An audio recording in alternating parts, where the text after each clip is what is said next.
মাথা উঁচু করে ফিরব, মাত্র 4টি শব্দ। কিন্তু এই 4টি শব্দের ভেতরে লুকিয়ে আছে 2 বছরের নির্বাসন, লক্ষ কোটি মানুষের প্রশ্ন, একটি দেশের রাজনৈতিক ভবিষ্যৎ। আর শেখ হাসিনা দেশে ফেরার হুঙ্কার যখন দিলেন, ঠিক তখনই ভারত সফরে আসছেন ট্রাম্পের ডান হাত মার্কো রুবিও। ভারতের সবুজ সংকেত আগেই পেয়েছেন শেখ হাসিনা, তবে কি এবার যুক্তরাষ্ট্রের গ্রিন সিগন্যাল পেতে যাচ্ছেন? বঙ্গবন্ধু হত্যার পর 6 বছরের নির্বাসন শেষে 1981 সালে রাষ্ট্রপতি জিয়াউর রহমানের সময়েই মাথা উঁচু করে স্বদেশ ফিরেছিলেন শেখ হাসিনা।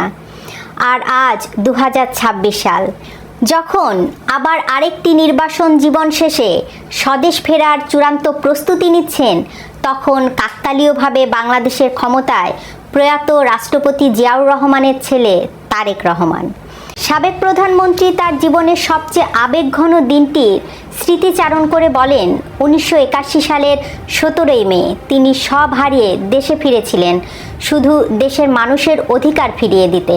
মুক্তিযুদ্ধের চেতনা বাস্তবায়নের জন্য, দারিদ্র মুক্ত বাংলাদেশ গড়ে তোলার জন্য, ধনী দরিদ্রের বৈষম্য দূর করবার জন্য বাংলাদেশকে আমরা উন্নত, সমৃদ্ধ, আত্মমর্যাদাশীল বাংলাদেশ হিসেবে গড়ে তুলতে চাই।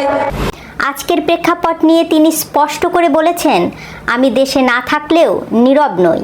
কূটনৈতিকভাবে, আন্তর্জাতিক আইনগত পথে এবং গণমাধ্যমে তার দল অত্যন্ত সক্রিয়।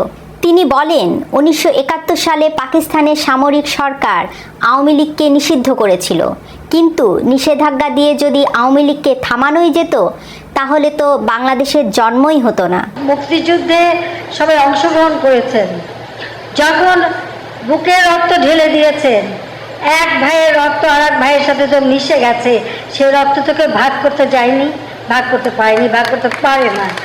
বর্তমান শাসকদের এই নিষেধাজ্ঞা আসলে তাদের নিজেদের ভয় আর দুর্বলতার বহিঃপ্রকাশ। তারা ভালো করেই জানে, আওয়ামী লীগ যদি মাঠে নেমে রাজনৈতিক কার্যক্রম শুরু করে, তবে এই সরকারের রাষ্ট্রবিরোধী ও অগণতান্ত্রিক কর্মকাণ্ড চালিয়ে যাওয়া অসম্ভব হয়ে পড়বে। দেশের মানুষকে বঞ্চিত করে কোনো বিদেশি প্রভুকে খুশি করবার জন্য আমার দেশের মানুষের সম্পদ আমি বিকিয়ে দিতে পারবো না। তবে সবচেয়ে বড় যে সতর্কতা তিনি উচ্চারণ করেছেন, তা পুরো দক্ষিণ এশিয়ায় ভূ রাজনীতিকে কাঁপিয়ে দেওয়ার জন্য যথেষ্ট।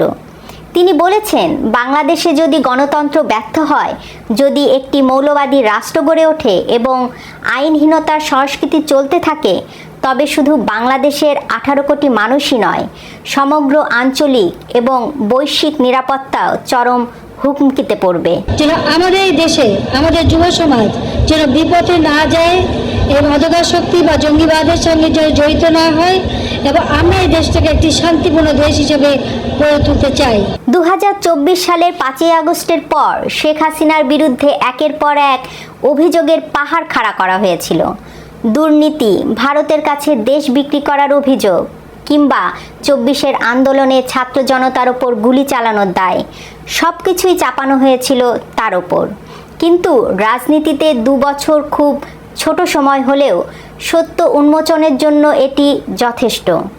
আজ 2026 সালে দাঁড়িয়ে বাংলাদেশের রাজনৈতিক বিশ্লেষক থেকে শুরু করে সাধারণ মানুষ সবার চোখ থেকে যেন কুয়াশা কেটে গেছে। গত 2 বছরে যা যা ঘটেছে, তাতে একটি বিষয় আজ দিবালোকের মতো পরিষ্কার। 24-এর সেই ঘটনাটি কোনো স্বতঃস্ফূর্ত গণঅভ্যুত্থান ছিল না, এটি ছিল মূলত মার্কিন যুক্তরাষ্ট্রের তৈরি শেখ হাসিনা সরকারকে উৎখাত করার একটি নীল নকশা। এই আন্তর্জাতিক ষড়যন্ত্রের সঙ্গে হাত মিলিয়েছিল দেশের কিছু উচ্চাভিলাষী মানুষ, এমনকি শেখ হাসিনা সরকারের ভেতরে থাকা কয়েকজন গুরুত্বপূর্ণ মন্ত্রী ও প্রভাবশালী নেতারাও এই নীল নকশার অংশ ছিলেন বলে এখন বিভিন্ন তথ্য প্রমাণে বেরিয়ে আসছে। তারা কোটি কোটি টাকা খরচ করে সোশ্যাল মিডিয়ায় মিথ্যা তথ্য, ডিপফেক ও প্রোপাগান্ডা ছড়িয়ে সাধারণ দেশবাসীকে বিভ্রান্ত করেছিল। কিন্তু 2 বছর পর আজ বাস্তবতা কি?